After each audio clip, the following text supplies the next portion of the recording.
Hello students, कैसे हैं आप सभी लोग। आई होप आप सब बहुत अच्छे होंगे और मन लगा के पढ़ाई कर रहे होंगे।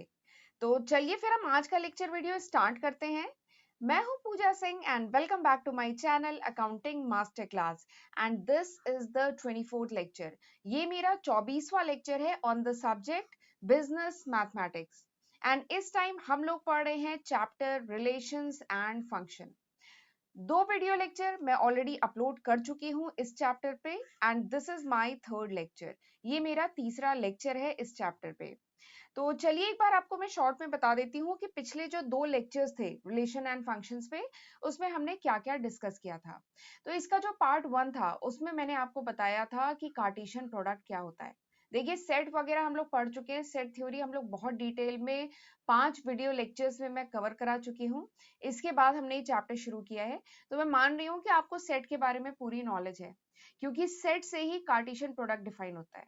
ठीक है, दो सेट्स हैं ए एंड बी। ठीक है, ए और बी दो सेट्स हैं, तो इनके बीच में इनके जो एलिमेंट्स हैं इनके बीच में कार्टेशियन प्रोडक्ट डिफाइन किया जाता है। ठीक है, तो वो हमने डिस्कस किया था, काफी एग्जांपल्स देखे थे और उस पर बेस्ड न्यूमेरिकल किया था। ठीक है, और लास्ट लेक्चर में मैंने आपको बताया था अबाउट रिलेशंस, रिलेशन क्या होता है। ठीक, हमने समझा था डोमेन रेंज क्या है, को डोमेन क्या है और बहुत सारे न्यूमेरिकल हमने पिछले लेक्चर में किए थे।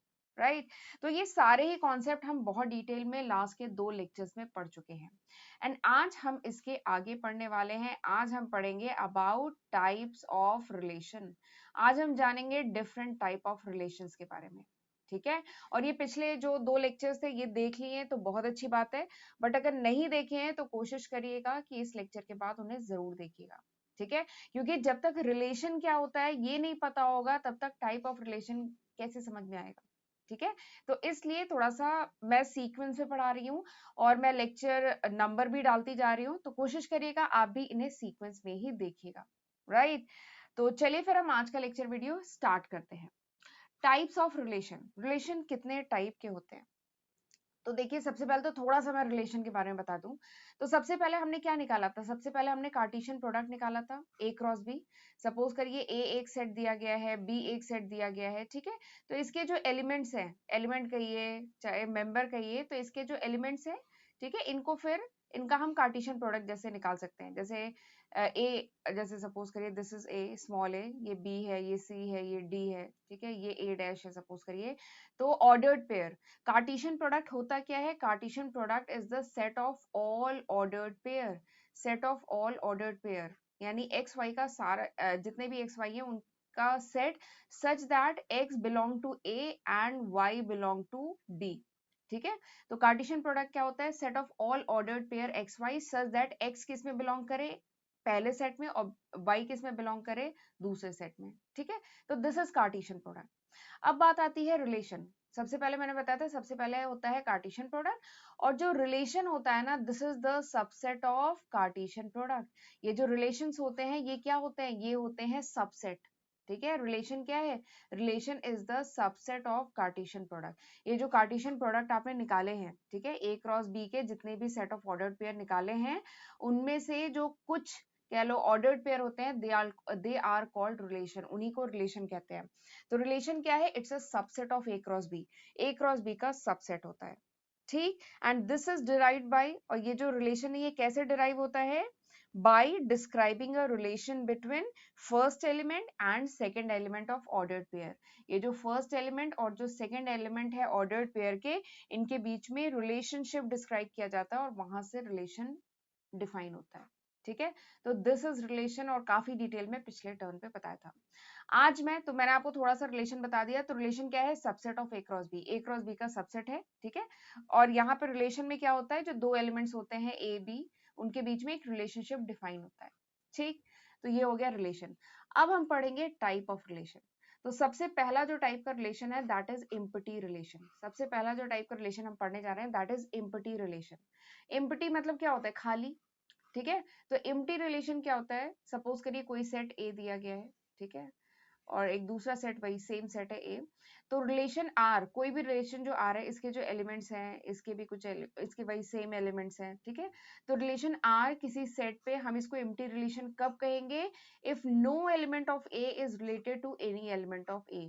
ठीक है, अगर ए सेट का कोई भी एलिमेंट अगर ए सेट के किसी भी एलिमेंट से रिलेटेड नहीं है, ठीक है, तो हम इस रिलेशन को क्या कहेंगे, इम्पटी रिलेशन। इम्पटी मतलब खाली रिलेशन, यानी किसी का रिलेशन ही नहीं है, ठीक है, कोई भी एलिमेंट ए सेट का किसी भी दूसरे ए सेट के एलिमेंट से रिलेटेड ही नहीं है, तो उसको कहेंगे इम्पटी रिलेशन, ठीक है। तो यहाँ पे रिलेशन क्या हुआ, यहाँ पे रिलेशन क्या हुआ, फाई, नल सेट, ठीक है, दिस इज द रिलेशन। और देखिए ये क्या है, this is the subset of A cross B, ये A cross sorry A cross A, यहाँ पे ए क्रॉस ए की बात हो रही है, तो ये क्या है, this is the subset of A cross ए, ये सबसेट है। और मैंने बताया था ना रिलेशन क्या होता है, relation is the subset of Cartesian product, A cross ए का सबसेट होता है। तो अगर कोई एलिमेंट दूसरे एलिमेंट से नहीं रिलेटेड है तो वो रिलेशन क्या होगा, that relation will be empty relation, ठीक। अगला क्या है, यूनिवर्सल रिलेशन। यूनिवर्सल मतलब सारी चीजें, यूनिवर्स यानी जिसमें सारी चीजें इंक्लूडेड हो, ठीक है, उसी से रिलेटेड है यूनिवर्सल रिलेशन, यानी जिसमें सारे एलिमेंट्स आ जाएं। तो रिलेशन आर, कोई भी रिलेशन आर है किसी सेट ए पे, तो उसको यूनिवर्सल रिलेशन कब कहेंगे, if each element of A is related to every element of A, ठीक है, अगर हर एक एलिमेंट ए का हर एक एलिमेंट ए से रिलेटेड है, ठीक है, हर एक एलिमेंट जो है ए का हर एक एलिमेंट ए से रिलेटेड है, ठीक है, तो हम उसको कहेंगे यूनिवर्सल रिलेशन। इसको हम क्या कहेंगे, यूनिवर्सल रिलेशन, क्योंकि इसमें सारे एलिमेंट आ जा रहे हैं ना, यूनिवर्सल यानी इसमें सारे एलिमेंट आ जा रहे हैं, तो इसको कहेंगे हम यूनिवर्सल रिलेशन, ठीक। तो रिलेशन आर यहाँ पे जो होगा दैट इज ए क्रॉस ए, यानी ये जो कार्टेशियन प्रोडक्ट है इसके जितने भी ऑर्डर्ड पेयर आएंगे, इसके जितने भी ऑर्डर्ड पेयर आएंगे, ये सब किसका सेट होंगे, ये सब क्या होंगे, ये सब रिलेशन होंगे, ठीक। तो दिस इज यूनिवर्सल रिलेशन, समझ में आ गया। अब यही जो इम्पटी रिलेशन और ये जो यूनिवर्सल रिलेशन है ना, इन्हीं को कहा जाता है ट्रिवियल रिलेशन, इन्हीं दोनों को कहा जाता है ट्रिवियल रिलेशन। ट्रिवियल मतलब एक्सट्रीम, ये एक्सट्रीम रिलेशन है। इम्पटी रिलेशन, एक तरफ कोई एलिमेंट ए का दूसरे किसी भी एलिमेंट ए से नहीं रिलेटेड है तो इम्पटी रिलेशन, और दूसरा क्या, यूनिवर्सल, यानी हर एक एलिमेंट ए का ए से रिलेटेड है तो वो क्या होगा, यूनिवर्सल। तो ये दो एक्सट्रीम केस हो गए ना, तो इनको क्या कहा जाता है, ट्रिवियल रिलेशन, ठीक। यहां तक समझ में आया। चलिए एग्जाम्पल बताती हूँ। जैसे सपोज करिए एक रिलेशन आर डिफाइन किया गया है एक सेट ए पे, there is one set A, एक सेट ए है जिसपे रिलेशन आर डिफाइन किया गया है, और सेट ए के एलिमेंट क्या है, 1 2 3 4, और जो रिलेशन आर जो डिफाइन किया गया है दिस इज, अच्छा याद आ रहा है ये कौन सा फॉर्म है, सेट बिल्डर फॉर्म है कि रोस्टर फॉर्म है, तो this is set builder form. Relation को रिप्रेजेंट करने का तरीका होता था ना, सेट को रिप्रेजेंट करने का तरीका होता था, तो ये दो तरीके थे, एक था सेट बिल्डर फॉर्म, एक होता था रोस्टर फॉर्म। तो this is set builder form, ये कौन सा फॉर्म है, this is set builder form. तो रिलेशन को डिफाइन किया गया है, set of all ordered pair AB such that A minus B is equals to 10। तो रिलेशन डिफाइन किया गया है कि वो सारे ordered pair AB such that इनके बीच का जो डिफरेंस हो वो 10 का डिफरेंस हो। तो बताइए ये जो 1 2 3 4 ये जो चार एलिमेंट्स हैं, इनमें किसी भी दो एलिमेंट के बीच में जो डिफरेंस है वो क्या 10 हो सकता है, ठीक है, नहीं हो सकता ना। तो यानी दिस रिलेशन इज, ये रिलेशन क्या है, this relation is empty set. ये जो रिलेशन है ये इम्पटी सेट है, क्योंकि ये जो कंडीशन इस रिलेशन में दी गई है, this is not satisfied by any ordered pair, ठीक है। ये जो कंडीशन दी गई है रिलेशन में, ये जो है कोई भी ऑर्डर्ड पेयर ए बी इस कंडीशन को नहीं सेटिस्फाई करता है, ठीक। तो this is an example of empty set. एक और एग्जांपल देखते हैं। सपोज करिए एक रिलेशन डिफाइन किया गया है आर डैश, आर डैश एक रिलेशन डिफाइन किया गया है, the set of all ordered pair a b such that mod a minus b is greater than equals to 0। यानी a माइनस बी अगर आप निकालें, ठीक है, कोई भी दो एलिमेंट के बीच में डिफरेंस निकालें और उसका अगर मॉड लें तो वो ग्रेटर देन और इक्वल्स टू 0 होगा, ठीक है। और ये एलिमेंट इसके यही है 1 2 3 4, यही इसके एलिमेंट है। तो बताइए अगर हम ये जो रिलेशनशिप, अगर ये जो इसके पहले हमें सेट ए दिया गया है तो ए क्रॉस ए निकालेंगे, तो आप देखेंगे ए क्रॉस ए के जितने एलिमेंट है ना वो सारे ये कंडीशन सेटिस्फाई कर रहे हैं, क्योंकि हर एलिमेंट या तो बराबर होगा, ठीक है, जैसे इसके एलिमेंट्स क्या होंगे, 1 1 हो सकता है, 2 2 होगा, 3 3 4 4 होगा, 1 2 होगा, 2 3 होगा, इसके एलिमेंट्स यही होंगे ना, 1 2 होगा, 2 3 होगा, 3 4 होगा, यही इसके एलिमेंट्स हैं। तो यानी हो इसके जितने भी एलिमेंट होंगे ना, वो सारे ही element, all pairs A B, जितने भी पेयर ए बी हैं वो सारे ही इस कंडीशन को सेटिस्फाई करेंगे। या तो वो बराबर होंगे equals to 0, a minus b equals to 0 हो जाएगा, तो क्या होगा, a इक्वल्स टू बी हो जाएगा। या तो वो 0 के बराबर है या फिर वो एक एलिमेंट दूसरे एलिमेंट से क्या होगा, बड़ा होगा। ठीक है, या उसका कह लीजिए जो डिफरेंस निकालेंगे this will be greater than 0, ये ग्रेटर देन 0 होगा। तो यानी जितने भी ऑर्डर्ड पेयर है वो सब ये वाली कंडीशन को सेटिस्फाई करेंगे। तो यानी यहाँ पे जो रिलेशन है वो क्या है, दिस इज यूनिवर्सल रिलेशन। यहाँ पे ये रिलेशन क्या है, यूनिवर्सल रिलेशन। यूनिवर्सल रिलेशन क्यों है, क्योंकि जितने भी ऑर्डर्ड पेयर है वो सारे ये कंडीशन सेटिस्फाई कर रहे हैं। ठीक है, तो this is an example of universal relation. यहाँ तक समझ में आया? चलिए आगे बढ़ते हैं, एक क्वेश्चन करते हैं। Let A is a set of all student of a boys school. एक बॉयज स्कूल है, ठीक है, उसके जितने भी स्टूडेंट, एक बॉयज स्कूल है उसके जितने भी स्टूडेंट हैं वो क्या बना रहे हैं, वो बना रहे हैं सेट ए। ठीक है, शो करना है रिलेशन आर इन ए। एक रिलेशन आर डिफाइन किया गया है ए पे, ए सेट पे। वो रिलेशन क्या है, the set of all ordered pair a b such that a is the sister of b. ठीक, ये रिलेशन आर डिफाइन किया गया है। आपको शो करना है कि this is an empty relation. और एक रिलेशन आर डैश डिफाइन किया गया है, रिलेशन आर डैश डिफाइन किया गया है, the set of all ordered pair a b such that difference between the height of a and b is less than 3 meter. यानी जो दो बॉयज हैं उनके बीच का जो हाइट का जो डिफरेंस है ना, that is less than 3 meter, वो 3 मीटर से कम हो।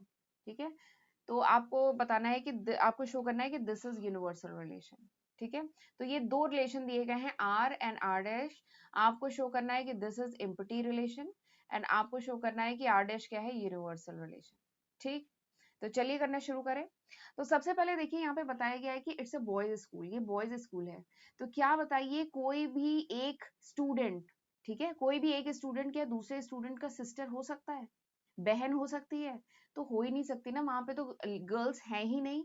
ठीक है, क्योंकि this is a boy school, therefore no student of the school can be sister of any student of school. कोई भी एक स्टूडेंट दूसरे स्टूडेंट का सिस्टर हो ही नहीं सकती। तो यानी ये जो रिलेशन है, अगर इस रिलेशन के एलिमेंट की बात करें तो क्या होगा, phi, null set, empty set होगा। तो इस रिलेशन में कोई भी एलिमेंट नहीं लाई करते हैं, तो ये क्या है, relation R is an empty relation. ठीक, फिर इसके बाद दूसरा रिलेशन क्या डिफाइन किया गया है, R dash. R dash relation क्या है कि दो जो स्टूडेंट है उनके बीच में जो हाइट है उसका डिफरेंस क्या है, लेस देन 3 मीटर। तो ऑब्वियसली जो दो स्टूडेंट है उनके बीच में हाइट का डिफरेंस वो 3 मीटर से कम ही होगा। अगर वो स्कूल के बच्चे हैं, ठीक है, तो 3 मीटर से तो कम का ही डिफरेंस होगा ना। ठीक है, तो यानी जितने भी एलिमेंट्स हैं इस सेट के, जितने भी एलिमेंट्स हैं उसके जितने भी ऑर्डर्ड पेयर बनेंगे वो सब इस रिलेशन का पार्ट होंगे। देखिए यहाँ लिखा गया है, it is obvious that the difference between the height of two student. दो स्टूडेंट के बीच का जो हाइट का डिफरेंस है वो ऑब्वियसली 3 मीटर से तो कम होगा ही। ठीक है, तो यानी जितने भी ऑर्डर्ड पेयर इस सेट पे, सेट ए पे जितने भी ऑर्डर्ड पेयर बनेंगे, A1 B1 A2 B2, जितने भी ऑर्डर्ड पेयर बनेंगे वो सब क्या होंगे, इस रिलेशन का पार्ट होंगे। यानी ये जो रिलेशन होगा that would be universal relation, ये रिलेशन यूनिवर्सल रिलेशन होगा। ठीक, यहाँ तक समझ में आ गया? ठीक है, तो दिस वाज द क्वेश्चन, कितना इजी था। चलिए कुछ और रिलेशन हम लोग पढ़ते हैं, और ये रिलेशन बहुत इंपॉर्टेंट है। A relation R in a set A is said to be equivalence relation. एक रिलेशन आर है उसको इक्विवेलेंस रिलेशन कब कहेंगे? ठीक है, तो नेक्स्ट हम पढ़ रहे हैं इक्विवेलेंस रिलेशन। तो रिलेशन आर किसी सेट पे है उसको इक्विवेलेंस रिलेशन कब कहेंगे? When the relation is reflexive, when the relation is symmetric and when the relation is transitive। अगर कोई रिलेशन ये तीन कंडीशन फुलफिल करता है, अगर कोई रिलेशन रिफ्लेक्सिव हो, ठीक है, अगर कोई रिलेशन सिमेट्रिक हो, अगर कोई रिलेशन ट्रांजिटिव हो, तभी हम कहते हैं कि this relation is equivalence relation. ये रिलेशन क्या है, इक्विवेलेंस रिलेशन है। ठीक है, अगर ये रिलेशन तीनों कंडीशन फुलफिल करता है तभी वो कंडीशन, तभी वो रिलेशन क्या होता है, इक्विवेलेंस रिलेशन। ठीक, देखिए यहाँ पे ये डिफिनेशन डिफाइन भी की गई है। Relation R in set A is called, कोई रिलेशन आर जो है इसको सेट ए पर डिफाइन किया गया है, इसको अब रिफ्लेक्सिव कब कहेंगे? देखिए इक्विवेलेंस तो समझ में आ गया, इक्विवेलेंस के लिए रिफ्लेक्सिव होना चाहिए, सिमेट्रिक होना चाहिए, ट्रांजिटिव होना चाहिए। ठीक, बट अब सवाल आता है कि रिफ्लेक्सिव क्या होता है, सिमेट्रिक क्या होता है, ट्रांजिटिव क्या होता है? तो वही ये बताया गया है। देखिए रिफ्लेक्सिव क्या होता है, देखिए ये जो वर्ड है रिफ्लेक्सिव, ये किससे बना है, रिफ्लेक्शन से। रिफ्लेक्शन, रिफ्लेक्शन कहाँ आता है, मिरर में आता है। जब हम अपने आप को मिरर में देखते हैं तो हमारा क्या आता है, रिफ्लेक्शन आता है। रिफ्लेक्शन में हम खुद दिखते हैं ना, तो बस वही कॉन्सेप्ट है यहाँ पे। रिफ्लेक्सिव रिलेशन मतलब if A belongs to R, for every A belong to A. ठीक है, यानी रिफ्लेक्सिव रिलेशन में क्या है कि जितने भी एलिमेंट्स हैं उनका रिफ्लेक्शन एग्जिस्ट करना चाहिए रिलेशन में। फिर से बोल रही हूँ, एक बार ध्यान से सुनेगा। रिफ्लेक्सिव की कंडीशन कब फुलफिल होती है कि जितने भी एलिमेंट्स हैं, ठीक है, कोई सेट ए है, एक मिनट में पहले थोड़ा सा स्क्रीन क्लियर कर देती हूँ। कोई सेट ए है, ठीक है, उसके जितने भी एलिमेंट्स हैं उनका रिफ्लेक्शन वो एग्जिस्ट करना चाहिए रिलेशन में। यानी A should belong to R, B should belong to R, C should belong to R, ठीक है, तो इसको कहते हैं रिफ्लेक्सिव रिलेशन। तो रिफ्लेक्सिव कब होगा? If A belong to R for every A belong to A, यानी हर एक एलिमेंट जो सेट ए में बिलोंग करता है उसका रिफ्लेक्शन क्या होना चाहिए रिलेशन में, अगर बिलोंग करता है तो यानी रिलेशन क्या है? रिफ्लेक्सिव है। ठीक, तो ये पहली कंडीशन। सिमेट्रिक कब कहेंगे? तो सिमेट्री मतलब क्या होता है कि अगर A1 A2 अगर बिलोंग करता है R में, तो इसका मतलब क्या है? सिमेट्री होनी चाहिए, यानी A2 A1 should also belong to R। ठीक है, for every A1 A2 belong to A, हर A1 A2 जो A सेट में बिलोंग करता है, यानी हर दो एलिमेंट जो A सेट में बिलोंग करते हैं, if A1 A2 belong to R, यानी अगर A1 A2 बिलोंग करता है R में, तो इसका मतलब क्या है? A2 A1 भी R रिलेशन में बिलोंग करना चाहिए। यानी अगर 1 2 बिलोंग करता है R में, इसका मतलब क्या है? 2 1 भी बिलोंग करना चाहिए R में। तो अगर ये कंडीशन फुलफिल होती है तो रिलेशन क्या है? सिमेट्रिक। ठीक, तीसरा क्या है? ट्रांजिटिव क्या होता है? तो ट्रांजिटिव का क्या मतलब है कि अगर A1 A2 बिलोंग करता है R में रिलेशन में, और A2 A3 बिलोंग करता है रिलेशन में, तो इसका मतलब क्या है? A1 A3 भी बिलोंग करता है R में। ये बात समझ में आई? अगर A1 A2 बिलोंग करता है R में, ठीक है, जैसे अगर 1 2 बिलोंग करता है R में और 2 3 बिलोंग करता है R में, तो इसका मतलब क्या है? 1 3 should also belong to R, ये भी R में बिलोंग करना चाहिए। और अगर ये कंडीशन फुलफिल होती है then the relation is transitive, तब हम कहते हैं रिलेशन क्या है? ट्रांजिटिव है। For every A1 A2 A3 belong to R, हर जो एलिमेंट A1 A2 A3 जो R में बिलोंग करता है, अगर A1 A2 बिलोंग करे R में, A2 A3 बिलोंग करे R में, तो इसका मतलब क्या है? A1 A3 should also belong to R। ठीक, तो अगर ये तीन कंडीशन फुलफिल होती है, अगर रिलेशन जो है रिफ्लेक्सिव है, अगर रिलेशन सिमेट्रिक है, अगर रिलेशन ट्रांजिटिव है, then only we can say that the relationship is equivalence relation. Relation क्या है? इक्विवेलेंस रिलेशन है। ठीक, चलिए आगे बढ़ते हैं। अब मैं कुछ क्वेश्चन कराऊंगी। Let T is a set of all triangle. Suppose करिए टी जो है सेट ऑफ ऑल ट्रायंगल है प्लेन पे, और उस पर रिलेशन जो डिफाइन किया गया है टी पे, this is given by, relation क्या दिया गया है? Relation R is set of all T1 T2, यानी जितने भी ऑर्डर्ड पेयर है ट्रायंगल के उनका set, such that T1 is congruent to T2। T1 जो है कॉन्ग्रुएंट है T2 पे, तो शो करना है R is an equivalence relation. ठीक, ये क्वेश्चन समझ में आया? टी क्या है? T is a set of all triangle, एक सेट दिया गया है, और टी क्या है? सेट ऑफ, ये जो टी है this is the set of all triangle, ये जितने भी ट्रायंगल्स हैं उनका सेट है। ठीक है, और इसमें रिलेशन आर क्या डिफाइन किया गया है कि जो T1 T2 such that T1 is congruent to T2। ठीक, अब ये कॉन्ग्रुएंट क्या होता है? तो कॉन्ग्रुएंट बेसिकली मतलब होता है सिमिलर, जो सिमिलर हो शेप एंड साइज में। दो ट्रायंगल को हम कॉन्ग्रुएंट कब कहेंगे? जब इनके साइड्स, तीनों साइड्स बराबर हो और तीनों एंगल बराबर हो, तो हम ट्रायंगल को कहेंगे कि कॉन्ग्रुएंट है। बेसिकली जो सिमिलर हो शेप एंड साइज में, तो उसको कहते हैं कॉन्ग्रुएंट है। ठीक है, तो रिलेशन आर क्या डिफाइन किया गया है? T1 T2 such that T1 is congruent to T2। तो आपको शो करना है इक्विवेलेंस रिलेशन, राइट? चलिए, तो देखते हैं कैसे शो होगा। तो हम जानते हैं इक्विवेलेंस रिलेशन के लिए क्या चाहिए? तीन कंडीशन चाहिए।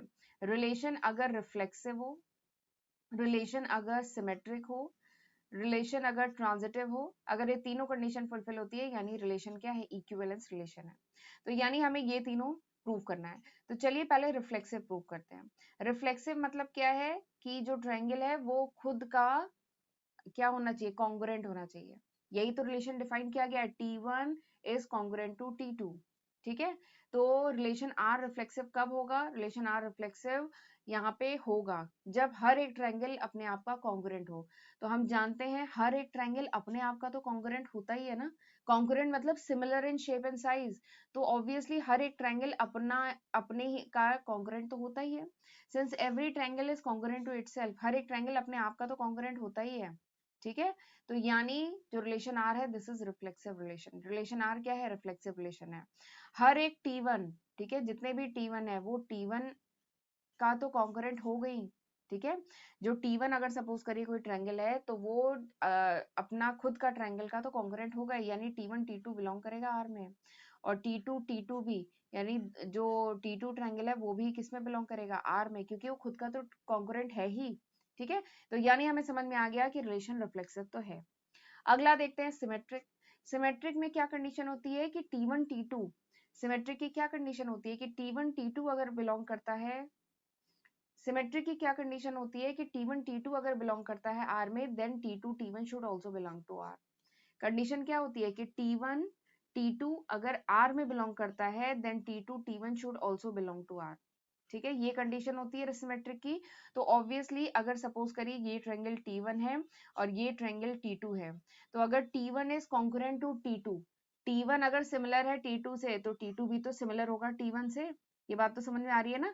T1 अगर सिमिलर है T2 से, सिमिलरिटी का साइन, ये कॉन्ग्रुएंट का सिंबल ऐसा होता है। T1 अगर सिमिलर है T2 से, तो T2 भी तो सिमिलर हुआ T1 से। तो यानी ये जो रिलेशन है दिस इज सिमेट्रिक ऑल्सो, ये सिमेट्रिक भी है। ठीक, अब तीसरा देख लेते हैं ट्रांजिटिव।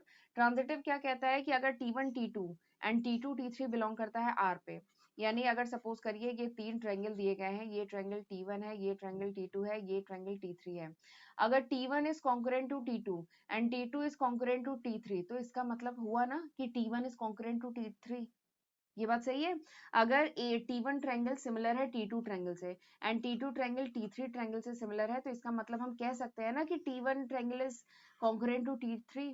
और यही तो होता है क्या बोले ट्रांजिटिव रिलेशन की कंडीशन। तो वही लिखी है कि T1 T2 and T2 T3 belong कर रहा है R में। इसका मतलब क्या है, T1 is concurrent to T2 and T2 is concurrent to T3। तो हम कह सकते हैं सिमिलर ट्रायंगल के केस में कि T1 is concurrent to T3। ठीक है, यानी T1 T3 किस पे बिलोंग करेगा, T1 T3 बिलोंग करेगा R पे, रिलेशन में बिलोंग करेगा। Therefore R is an equivalence relation। R क्या है, इक्विवेलेंस रिलेशन है। ठीक, समझ में आ गया। तो क्योंकि तीनों कंडीशन फुलफिल हो रही है, रिफ्लेक्सिव है, सिमेट्रिक है, ट्रांजिटिव है, इसलिए R क्या है, R क्या है, इक्विवेलेंस रिलेशन। तो इस तरीके से प्रूव हो गया, राइट। चलिए आगे बढ़ते हैं। अच्छा, आगे बढ़ने से पहले मैं बताना चाहती हूँ कि this is the list of subject. ये वो लिस्ट ऑफ सब्जेक्ट है जो मैं आज की तारीख यानी मई 2022 तक अपने चैनल पे अपलोड कर चुकी हूँ। ये सारे ही सब्जेक्ट की सेपरेट प्लेलिस्ट मैंने अपने चैनल पे बनाई हुई है, तो जरूर इनका फायदा उठाइएगा, खुद भी पढ़िएगा और फ्रेंड्स के साथ भी इन्हें ज्यादा से ज्यादा शेयर करिएगा, राइट। 200 सॉरी 200 नहीं, 430 से भी ज्यादा वीडियो लेक्चर्स मैं अपने चैनल पे बना चुकी हूँ। तो मेरी बस यही रिक्वेस्ट है कि मेरे चैनल को सपोर्ट करते रहिए, ताकि मैं इसी तरीके से वीडियो लेक्चर्स लाती रहूं। ओके, और मेरे चैनल को आपने अभी तक नहीं सब्सक्राइब किया है, पहली बार मेरे चैनल पे आए हैं, अभी तक नहीं सब्सक्राइब किया है, तो प्लीज सब्सक्राइब करिएगा एंड नोटिफिकेशन बेल भी प्रेस करना बहुत जरूरी है, तभी मेरे जो अपकमिंग वीडियोस हैं उनकी आपको नोटिफिकेशन मिल पाएगी। ओके, और प्लीज मुझे कमेंट सेक्शन में जरूर बताइएगा कि हाउ वाज दिस लेक्चर, ये लेक्चर कैसा था, आपको समझ में आया कि नहीं आया। ठीक है, ये जो 30 मिनट अप्रोक्सीमेटली ये लेक्चर 30 मिनट का होगा, तो 30 मिनट आपके वेस्ट तो नहीं हुए, आपने कुछ सीखा है कि नहीं सीखा आज। ठीक है, तो ये मुझे कमेंट सेक्शन में जरूर बताइएगा। चलिए अगला क्वेश्चन करते हैं। अगला क्वेश्चन क्या है, सपोज करिए L is the set of all line in a plane. L क्या है, L एक सेट है, ठीक है, और ये सेट किसका है, set of all line in a plane, जितने भी लाइंस है प्लेन पे इसका सेट है। और रिलेशन R डिफाइन किया गया है L पे, और ये रिलेशन R क्या है, L1 L2 such that L1 is perpendicular to L2। और ये जो रिलेशन R है ये क्या डिफाइन किया गया है, L1 L2 such that L1 is perpendicular to L2। ये रिलेशन डिफाइन किया गया है। ठीक, अब आपको बताना है, आपको शो करना है कि R is symmetric, but R जो है रिफ्लेक्सिव नहीं है, ट्रांजिटिव नहीं है, इट इज सिमेट्रिक। ठीक, तो ये आपको शो करना है। ठीक है, तो करना शुरू करें। तो देखिए कोई भी लाइन, रिलेशन यहाँ क्या डिफाइन किया गया है कि L1 is perpendicular to L2। ठीक, अच्छा हम जानते हैं, सबसे पहले चलिए रिफ्लेक्सिव शुरू करते हैं। ठीक है, रिफ्लेक्सिव, तो रिफ्लेक्सिव की कंडीशन क्या है, रिफ्लेक्सिव की कंडीशन है कि L1 this should belong to, one second, हाँ, L1 this should belong to R। Reflexive की यही कंडीशन है ना कि L1 this should belong to R, ये R पे बिलोंग करना चाहिए। ठीक है, यानी इसका मतलब क्या है कि L1 is perpendicular to L1, ये जो लाइन L1 है ये अपने पे परपेंडिकुलर है। तो बताइए क्या ऐसा होता है कि कोई लाइन खुद पे परपेंडिकुलर हो? कोई लाइन सपोज करिए L1 ये लाइन है, क्या कोई लाइन खुद पे परपेंडिकुलर हो सकती है? नहीं हो सकती ना। तो यानी ये रिलेशन रिफ्लेक्सिव नहीं है। देखिए लिखा है R is not reflexive, R reflexive नहीं है क्योंकि कोई भी line L1 can not be perpendicular to itself, वो खुद पे परपेंडिकुलर नहीं हो सकती है। Therefore L1 can not belong to R, ये R पे बिलोंग ही नहीं करेगा। ठीक, यहाँ तक समझ में आया। अब दूसरा हमें क्या करना है, प्रूव सिमेट्रिक। सिमेट्रिक मतलब क्या होता है? सिमेट्रिक मतलब होता है कि L1 L2 अगर बिलोंग करता है R पे, तो इसका मतलब क्या है, L2 L1 should also belong to R, ये भी R में बिलोंग करे। अगर ये कंडीशन फुलफिल होती है तो इसका मतलब सिमेट्रिक रिलेशन है। तो देखिए अगर हम देखें L1 is perpendicular to L2, L1 is perpendicular to L2, ये L1 है ये L2 है, L1 अगर L2 पे परपेंडिकुलर है तो L2 भी तो L1 पे परपेंडिकुलर है, ये तो बात सही है ना। ठीक है, तो L1 अगर परपेंडिकुलर है L2 पे तो L2 भी तो परपेंडिकुलर होता है L1 पे। अगर एक ही एग्जिस्ट करता है, L1 अगर परपेंडिकुलर है 90 डिग्री बनाता है L2 से, तो L2 भी तो 90 डिग्री बनाता है L1 से। यानी अगर L1 L2 रिलेशन R में बिलोंग करता है तो L2 L1 भी रिलेशन R में बिलोंग करेगा। Therefore relation R is symmetric, ये सिमेट्रिक है। ठीक है, तो रिफ्लेक्सिव नहीं है, सिमेट्रिक है। ठीक, अब ट्रांजिटिव का देख लेते हैं। तो ट्रांजिटिव के केस में 3 चाहिए ना, कि ट्रांजिटिव की कंडीशन क्या है कि L1 L2 अगर R में बिलोंग करता है, L2 L3 अगर R में बिलोंग करता है, ठीक है, तो अगर L1 L3 अगर R में बिलोंग करे तो इसका मतलब क्या है, रिलेशन ट्रांजिटिव है। यही कंडीशन है ना कि L1 L2 R में बिलोंग करता है, L1 L2 R में बिलोंग करता है यानी L1 is perpendicular to L2। तो ठीक है, ये हमने ले लिया। फिर L2 is perpendicular to L3, तो L2 के परपेंडिकुलर एक लाइन खींच दीजिए। L2 L3 belong to R ना, तो L2 के परपेंडिकुलर एक लाइन खींच दीजिए, ये खींच दिया। ठीक है, यानी L2 L3 belong to R, यानी ये भी इस पे 90 डिग्री का एंगल बना रहा है। ठीक, तो बताइए L1 L2 R में बिलोंग करते हैं, L2 L3 R में बिलोंग करते हैं, तो क्या L1 L3 R में बिलोंग करेंगे? तो L1 L3 कभी नहीं R में बिलोंग करेंगे, ये कभी भी परपेंडिकुलर नहीं होंगे, they will always be parallel, ये हमेशा पैरेलल होंगे। L1 L3 क्या होंगे, ये हमेशा पैरेलल होंगे, ये कभी भी परपेंडिकुलर नहीं होंगे। L1 L3 कभी भी परपेंडिकुलर नहीं होंगे, तो ये रिलेशन R में नहीं बिलोंग करेंगे। तो इसका मतलब क्या है, रिलेशन ट्रांजिटिव नहीं है। ठीक, ये देखिए R इज नॉट ट्रांजिटिव, क्यों? क्योंकि L1 L2 पे परपेंडिकुलर है, L2 L3 पे परपेंडिकुलर है, बट L1 कभी भी परपेंडिकुलर L3 पे नहीं होगा, इवन वो पैरेलल होगा। ठीक है, तो इसीलिए क्योंकि ये कंडीशन है, लेकिन इसका मतलब ये कंडीशन नहीं है, इसलिए क्या है, इट इज नॉट ट्रांजिटिव, ये ट्रांजिटिव नहीं है। ठीक, तो हमने प्रूव कर दिया कि this relation is symmetric but not reflexive, not transitive. Right, चलिए एक और क्वेश्चन करते हैं। क्वेश्चन क्या है, शो करना है relation R in a set. एक सेट है, उसके एलिमेंट है 1 2 3, उस पर एक रिलेशन आर डिफाइन किया गया है, इसके एलिमेंट क्या है, 1 1 2 2 3 3 1 2 2 3, ये रिलेशन के एलिमेंट्स हैं। ठीक, आपको शो करना है it is reflexive but it is not symmetric, not transitive. ठीक, तो रिलेशन क्या है, रिफ्लेक्सिव है बट ट्रांजिटिव और सिमेट्रिक नहीं है। तो हम जानते हैं रिलेशन रिफ्लेक्सिव कब होता है, जब A belong to R, for every A belong to set, जो भी सेट है, यहाँ पे सेट का नाम सपोज करिए कैपिटल ए है, तो हर एक एलिमेंट जो ए में बिलोंग करे, ए बिलोंग टू अगर आर है, यानी रिलेशन क्या है, रिफ्लेक्सिव है। यानी जो एलिमेंट है उसका रिफ्लेक्शन, ठीक है, उसकी सेम मिरर इमेज अगर रिलेशन में बिलोंग करे, तो यानी रिलेशन क्या है, रिफ्लेक्सिव है। तो देखिए अगर सेट के एलिमेंट है 1 2 3, तो रिफ्लेक्सिव के लिए क्या चाहिए, 1 1 2 2 और 3 3, तो तीनों ही एलिमेंट तो बिलोंग कर रहे हैं, 1 1 2 2 3 3, तीनों एलिमेंट बिलोंग कर रहे हैं आर में, तो इसका मतलब क्या है, रिलेशन रिफ्लेक्सिव है। तो देखिए लिखा है रिलेशन रिफ्लेक्सिव है क्योंकि 1 1 2 2 3 3 तीनों बिलोंग कर रहे हैं आर में। ठीक, दूसरा क्या है, सिमेट्रिक। सिमेट्रिक के लिए क्या कहता है कि अगर 1 2, देखिए इसमें आप सिमेट्रिक के लिए 1 2 अगर बिलोंग कर रहा है आर में, तो 2 1 should also belong to R. Symmetric में यही था ना कि ए भी अगर बिलोंग कर रहा है आर में, तो अगर रिलेशन सिमेट्रिक हो तो उसके लिए क्या हो, B A should also belong to R. ठीक है, बट यहाँ पे देखिए 1 2 बिलोंग कर रहा है आर में, बट क्या 2 1 बिलोंग कर रहा है, 2 1 तो है ही नहीं रिलेशन में, तो यानी ये देखिए 1 2 बिलोंग कर रहा है आर में, 2 1 है ही नहीं रिलेशन में, तो ये सिमेट्रिक नहीं है। ट्रांजिटिव के लिए क्या कंडीशन होती है कि अगर 1 2 बिलोंग कर रहा है आर में, 2 3 बिलोंग कर रहा है आर में, तो 1 3 should also belong to R, यही है ना। सिमेट्री के लिए क्या है, 1 2 बिलोंग कर रहा है अगर आर में, 2 3 बिलोंग कर रहा है आर में, तो ये तो देखिए ये दोनों एलिमेंट तो बिलोंग कर ही रहे हैं आर में, ठीक है। बट क्या आपको जो रिलेशन है उसमें क्या 1 3 एलिमेंट दिख रहा है, 1 3 एलिमेंट दिख रहा है, तो नहीं दिख रहा है ना, 1 3 तो कोई एलिमेंट है ही नहीं इस रिलेशन में, ठीक है।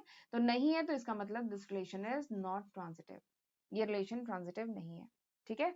तो इस तरीके से इसके क्वेश्चन किए जाएंगे, राइट। समझ में आ गया आपको, आई होप आपको समझ में आ गया होगा, ये वैसे बहुत इजी कॉन्सेप्ट है। तो this was all about today's lecture, ये था पूरा आज का लेक्चर का कंटेंट, आई होप आपको समझ में आ गया होगा। तो चलिए मैं आज का लेक्चर यहीं पे वाइंड अप करती हूँ, अब हम अगले लेक्चर में पढ़ेंगे अबाउट फंक्शन, ठीक है। और उसके बाद हम लोग उसके अगले लेक्चर में पढ़ेंगे अबाउट टाइप ऑफ फंक्शन, ठीक है। तो चलिए फिर लेक्चर वाइंड अप करते हैं, तो इसका तब तक आप यहाँ तक पढ़ के रखिएगा। अब हम मिलेंगे अगले लेक्चर में, तब तक अपना ध्यान रखिएगा, गॉड ब्लेस यू।